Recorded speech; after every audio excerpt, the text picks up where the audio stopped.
You ever open to someone just to feel misunderstood? I mean, like instead of just listening, they just hit you with, just get over it or you're overwhelmed. It's pretty frustrating. I've been there before. But here's the thing, if you want people to understand you, you must first understand them. That's where empathy comes in. And in today's video, I'm going to go over these 3 tips to help you connect with people on a deeper level and even handle conflict without losing your mind. Let's get to work. So a while back, a friend of mine was going through a real rough time, just real difficult. And they opened up to me, and I, thinking that, I was being helpful, I jumped straight into the solutions mode.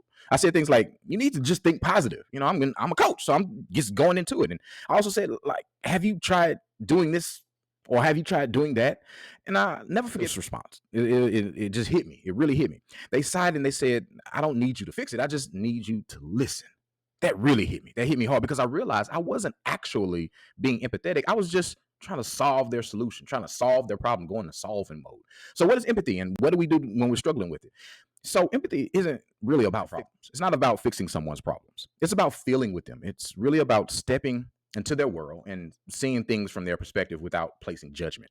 But let's be real. I mean, most of us, we really struggle with empathy. We really do. And why do you think that? Here's the thing. We're too busy thinking about what to say next instead of really, really listening to the person. So how do we fix that? And let's break this down. So the first thing that you want to do, team, is hit that like button, hit that share button, subscribe, hit that notification so you can push this through the algorithm. We can get this information out there because the world needs more empathy. The first thing that you want to do is pause and reflect. Now, this particular method, it allows you, before you respond to someone, pause for a second. Instead of just jumping in with that advice, I know I'm talking to some of my coaches here. Instead of jumping in with advice, try reflecting their feelings right back to them. Be that mirror. So, for example, let's say someone says, I'm really, really stressed out about this job interview. Instead of saying you'll do fine, try to say something that sounds like this. That sounds overwhelming. What's the hardest part for you? You're really engaging in that conversation. You're really building that connection with that person. That tiny shift, what it does, it makes people feel heard instead of being dismissed. Nobody likes to be dismissed. The second thing that you want to do is you want to try their lens. It's a trick that we use called try their lens. Next time someone upsets you, really get mad, instead of reacting out of that, ask yourself this question. What might they be feeling right now? So for example, let's say your boss is real irritated, coworker real irritated. Instead of assuming they're just rude, try to consider this situation. Are they under pressure? Are they stressed out? Are they doing their best with what they have? Shifting perspective, it doesn't mean that you're excusing that behavior. So if they're rude, we have to address it. We set boundaries, but we have to allow the empathy to display that we really understand and how to respond wisely. Third thing that you want to do, it's called the 1-minute listen. Now, this challenge it's difficult for people that like to solve problems or some that are real impulsive. So most people just listen just to reply. They don't really listen to understand, because true empathy, it's all about listening to understand that person. So here's a challenge. The next time you are in a conversation, I want you to set a mental timer for just 1 minute, 60 seconds. And for that 1 minute, don't interrupt at all. Don't say anything. Don't even offer advice. Just in that moment, listen.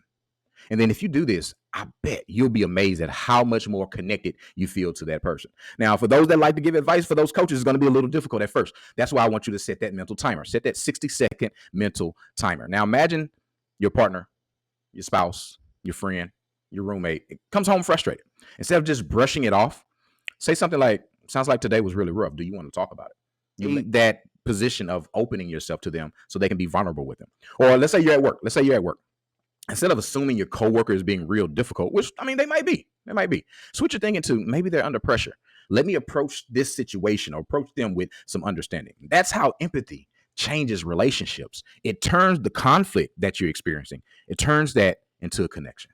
Now, we can't leave you. I can't leave you without your weekly challenge. We have to do the weekly challenge. So here's your challenge, team. Here's your challenge.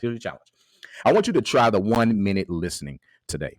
Try the 1-minute listening challenge. Find a conversation, whatever conversation you get into today. If they're, emotionally dumping on you, right? Because some people, they need to just release, right? They don't need that advice. I want you to focus on only understanding and not replying. Then I want you to drop a comment and let me know how that worked. What did you notice in that particular situation? And next week, what we're going to do, we're going to really dive into the social skills, how to build better relationships, how to handle awkward situations, and connect with people effortlessly. So what you want to do is hit that subscribe button, hit that notification button, and hit this like button, share with your friends and family. And I'll see you next week. Remember that self-work is the best work, so we must get to work. Peace.